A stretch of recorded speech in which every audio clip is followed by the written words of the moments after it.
ನಾಳೆ ರಾಜ್ಯ ಕಾಂಗ್ರೆಸ್ ಸರ್ಕಾರಕ್ಕೆ ಹಾಗೂ ಎನ್ಡಿಎ ಮೈತ್ರಿಕೂಟಕ್ಕೆ ಪ್ರತಿಷ್ಠೆಯ ಪ್ರಶ್ನೆಯಾಗಿರುವಂತಹ ಪರಿಷತ್ ಚುನಾವಣೆ ನಡೀತಾ ಇದೆ. ಈ ಪರಿಷತ್ ಚುನಾವಣೆಯನ್ನ ಗೆಲ್ಲೋಕೆ 3 ಪಕ್ಷಗಳಿಂದ ಕೂಡ ತಂತ್ರಗಾರಿಕೆ ದೊಡ್ಡ ಮಟ್ಟದಲ್ಲಿ ನಡೀತಾ ಇದೆ. ಇರುವಂತದ್ದು 7 ಸ್ಥಾನಗಳು, ಕಂಟೆಸ್ಟ್ ಮಾಡ್ತಿರುವಂತಹ ಅಭ್ಯರ್ಥಿಗಳು 8 ಜನ. ಕಾಂಗ್ರೆಸ್ನ 5, ಬಿಜೆಪಿಯ 2 ಹಾಗೂ ಎನ್ಡಿಎಯಿಂದ ಓರ್ವ ಅಭ್ಯರ್ಥಿ ಈಗ ಕಣದಲ್ಲಿದ್ದಾರೆ. ಈಗಾಗಲೇ 3 ಪಕ್ಷಗಳಿಂದ ತಮ್ಮ ಶಾಸಕರಿಗೆ ತರಬೇತಿ ನೀಡಲಾಗಿದೆ. ನಾಳೆ ಹೇಗೆ ಮತವನ್ನ ಚಲಾವಣೆ ಮಾಡಬೇಕು, ಪ್ರಾಶಸ್ತ್ಯ ಮತಗಳನ್ನ ಯಾವ ರೀತಿಯಾಗಿ ಹಾಕಬೇಕು, ಈ ರೀತಿಯಾಗಿ ಟ್ರೈನಿಂಗ್ ನೀಡಲಾಗಿದೆ. ಖಾಸಗಿ ಹೋಟೆಲ್ ಅಲ್ಲಿ ತಮ್ಮ ಶಾಸಕರಿಗೆ ತರಬೇತಿಯನ್ನ ಆಯಾ ಪಕ್ಷಗಳು ಕೊಟ್ಟಿರುವಂತದ್ದು. ಬಿಡದಿಯ ರೆಸಾರ್ಟ್ನಲ್ಲಿ ಕಾಂಗ್ರೆಸ್ ಶಾಸಕರಿಗೆ ಸಿಎಲ್ಪಿ ಸಭೆಯಲ್ಲಿ ಟ್ರೈನಿಂಗ್ ಕೊಡಲಾಗಿತ್ತು. ಇವತ್ತು ಬಿಜೆಪಿ ಹಾಗೂ ಜೆಡಿಎಸ್ನ ಸರದಿ. ಅವರು ಕೂಡ ಹೋಟೆಲ್ ಪಾಲಿಟಿಕ್ಸ್, ರೆಸಾರ್ಟ್ ಪಾಲಿಟಿಕ್ಸ್ ಮಾಡಿಕೊಂಡು ತಮ್ಮ ಶಾಸಕರನ್ನ ಭದ್ರವಾಗಿರಿಸಿಕೊಳ್ಳೋಕೆ, ಅದರ ಜೊತೆಗೆ ಯಾವುದೇ ಕನ್ಫ್ಯೂಷನ್ ಆಗದಿರೋ ರೀತಿಯಲ್ಲಿ ಮತ ಚಲಾವಣೆ ಮಾಡಲಿಕ್ಕೆ ಈಗ ತರಬೇತಿಯನ್ನು ನೀಡಲಾಗಿದೆ. 3 ಪಕ್ಷಗಳು ಜಿದ್ದಿಗೆ ಬಿದ್ದಿದ್ದಾವೆ. ತಂತ್ರಗಾರಿಕೆ ಮೇಲೆ ತಂತ್ರಗಾರಿಕೆಯನ್ನು ಹೆಣಿತಾ ಇದ್ದಾವೆ.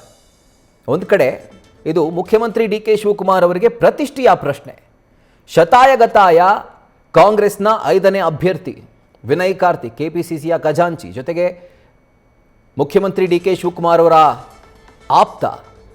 ಶತಾಯಗತಾಯ ಅವರನ್ನು ಗೆಲ್ಲಿಸಬೇಕು ಅನ್ನುವಂಥ ತಂತ್ರಗಾರಿಕೆಗೆ ಈಗ ಅವರು ಇಳಿದಿರುವಂಥದ್ದು. ಆ್ಯಂಡ್ ಗೆಲ್ಲಿಸುವಂಥ ನಿಟ್ಟಿನಲ್ಲಿ ಎಲ್ಲ ರೀತಿಯಾದಂಥ ಪಟ್ಟುಗಳನ್ನು ಹಾಕ್ತಾ ಇದ್ದಾರೆ. ಇದರ ಕುರಿತಾಗಿ ಡೀಟೇಲ್ಸನ್ನು ಕೊಡ್ತಾ ಹೋಗ್ತಾರೆ ನಮ್ಮ ಪೊಲಿಟಿಕಲ್ ಕರೆಸ್ಪಾಂಡೆಂಟ್ ಮಧುಸೂದನ್. ಈಗ ಫೋನ್ ಮುಖಾಂತರ ಜಾಯಿನ್ ಆಗಿದ್ದಾರೆ. ಮಧುಸೂದನ್, ಈಗ ಒಂದು ಕಡೆ ಪಕ್ಷಗಳ ತಂತ್ರಗಾರಿಕೆ ನಡೀತಾ ಇದೆ, ಬಟ್ ಇರುವಂಥ ಸ್ಥಾನಗಳಲ್ಲಿ ಗೆಲ್ಲೋದಕ್ಕೆ ಸಾಧ್ಯ ಇರೋದು 7 ಜನ ಮಾತ್ರ ಔಟ್ ಆಫ್ 8 ಕ್ಯಾಂಡಿಡೇಟ್ಸ್. ಸೊ ಹಾಗಿದ್ರೆ ಯಾವ್ಯಾವ ಪಕ್ಷದಿಂದ ಏನೆಲ್ಲ ಲೆಕ್ಕಾಚಾರ ಇಟ್ಕೊಂಡು ಗೆಲುವಿಗಾಗಿ ತಂತ್ರಗಾರಿಕೆಯನ್ನ ಹೆಣಿಲಾಗ್ತಾ ಇದೆ ಅಂತ? ರಾಹುಲ್, ನಾಳೆ ಬೆಳಗ್ಗೆ ವಿಧಾನಸಭೆಯಿಂದ ವಿಧಾನ ಪರಿಷತ್ಗೆ ಆಯ್ಕೆ ಆಗೋ ಅಂತ ಖಾಲಿಯಾಗಿರುವಂತ 7 ಸ್ಥಾನಗಳ ಚುನಾವಣೆ ನಡೀತಾ ಇದೆ. ಸಾಕಷ್ಟು ಜಿದ್ದಿನ ಚುನಾವಣೆ ಇದು ಅಂತಾನೆ ಹೇಳಬಹುದು. ವಿಧಾನ ಪರಿಷತ್ ಮೇಲ್ಮನೆ, ವಿಧಾನಸಭೆ ಕೆಳಮನೆಯಿಂದ ಮೇಲ್ಮನೆಗೆ ಆಯ್ಕೆ ಆಗುವಂತ 7 ಸ್ಥಾನಗಳು, 8 ಅಭ್ಯರ್ಥಿಗಳು ನೀವು ಈಗಾಗಲೇ ಉಲ್ಲೇಖ ಮಾಡಿರೋ ತರ ಕಣದಲ್ಲಿ ಇದ್ದಾರೆ. ಈ ಹಿಂದೆ ಎಲ್ಲ ಏನಾಗ್ತಿತ್ತು ಅಂತ ಹೇಳಿದ್ರೆ ವಿಧಾನ ಪರಿಷತ್ ಚುನಾವಣೆ ಅಂತ ಹೇಳಿದ್ರೆ ಆಲ್ಮೋಸ್ಟ್ ಅವಿರೋಧ ಆಯ್ಕೆ ಆಗ್ಬಿಡ್ತಾ ಇತ್ತು. ಎಷ್ಟು ಸ್ಥಾನ ತೆರವಾಗುತ್ತೋ ಅಷ್ಟೇ ಅಭ್ಯರ್ಥಿಗಳು ನಾಮಪತ್ರವನ್ನ ಸಲ್ಲಿಕೆ ಮಾಡ್ತಾ ಇದ್ರು.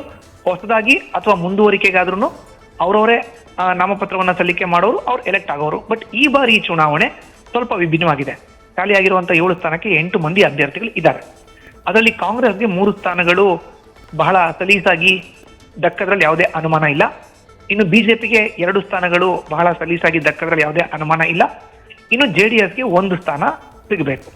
ಈಗ ಜೆಡಿಎಸ್ ಮತ್ತು ಕಾಂಗ್ರೆಸ್ ನಡುವೆ ನೇರ ಹಣಾಹಣಿ ಇದೆ. ಬಿಜೆಪಿಯ 2 ಅಭ್ಯರ್ಥಿಗಳು ಇದ್ದಾರೆ. ಪ್ರತಿಯೊಬ್ಬ ಅಭ್ಯರ್ಥಿನೂ ತಲಾ 29 ಮತಗಳನ್ನ ತೆಗೆದುಕೊಂಡ್ಬಿಟ್ರೆ ಮೊದಲ ಪ್ರಾಶಸ್ತ್ಯದ ಮತಗಳು ಅಂತ 29 ಮತಗಳು ಯಾವ ಅಭ್ಯರ್ಥಿಯ ಪರ ಚಲಾವಣೆ ಆಗ್ಬಿಡುತ್ತೋ ಆತ ವಿಧಾನ ಪರಿಷತ್ನ ಸದಸ್ಯರಾಗಿ ಆಯ್ಕೆ ಆಗ್ಬಿಡ್ತಾರೆ. ಈಗ ಕಾಂಗ್ರೆಸ್ನ 5 ಅಭ್ಯರ್ಥಿಗಳು ಕಣದಲ್ಲಿ ಇದ್ದಾರೆ. ಅದರಲ್ಲಿ 4 ಅಭ್ಯರ್ಥಿಗಳು 1, 2, 3, 4 ಬಿ.ಕೆ. ಹರಿಪ್ರಸಾದ್, ತಿಪ್ಪಣ್ಣ ಕಮಕನೂರು, ಮೋಹನ್ ಇವರೆಲ್ಲ ಬಹಳ ಸಲೀಸಾಗಿ ವಿಧಾನ ಪರಿಷತ್ಗೆ ಆಯ್ಕೆ ಆಗ್ಬಿಡ್ತಾರೆ. 5ನೇ ಅಭ್ಯರ್ಥಿ ಇದಾರಲ್ಲ, ಕೆಪಿಸಿಸಿಯ ಖಜಾಂಚಿ ವಿನಯ್ ಕಾರ್ತಿಕ್, ಸಿಎಂ ಡಿ.ಕೆ. ಶಿವಕುಮಾರ್ ಆಪ್ತ, ಇವರನ್ನ ಗೆಲ್ಲಿಸ್ಲಿಕ್ಕೆ ತಂತ್ರಗಾರಿಕೆನ ಕಾಂಗ್ರೆಸ್ ನಾಯಕರು ಮಾಡಬೇಕಾಗಿದೆ. ಇನ್ನು ಬಿಜೆಪಿಯ 2, ಒಂದು ರಘು ಕೌಟಿಲ್ಯ, ಅವರು ಬಹಳ ಸಲೀಸಾಗಿ ವಿಧಾನ ಪರಿಷತ್ನ ಪ್ರವೇಶ ಮಾಡ್ತಾರೆ. ಇನ್ನೊಬ್ರು ಅಭ್ಯರ್ಥಿ ಲಿಂಗರಾಜ್ ಪಾಟೀಲ್, ಅವರು ಕೂಡ ಬಹಳ ಈಸಿಯಾಗಿ ಬಿಜೆಪಿಯಿಂದ ವಿಧಾನ ಪರಿಷತ್ಗೆ ಆಯ್ಕೆ ಆಗ್ಬಿಡ್ತಾರೆ. ಬಟ್ ಬಿಜೆಪಿ ಜೆಡಿಎಸ್ ಮೈತ್ರಿ ಅಭ್ಯರ್ಥಿಯಾಗಿ ಜೆಡಿಎಸ್ನ ಗೋವಿಂದ ರಾಜು ಅವರು ಉಮೇದುವಾರಿಕೆ ಸಲ್ಲಿಸಿದ್ದಾರೆ. ಈಗ ಫೈಟ್ ಇರುವಂತದ್ದು, ನೆಕ್ ಟು ನೆಕ್ ಫೈಟ್ ಇರುವಂತದ್ದು Vinay Karthik versus Govinda Raju. News first, ನಿರ್ಭೀತಿಯಿಂದ ನಿಮ್ಮ ಪರವಾಗಿ.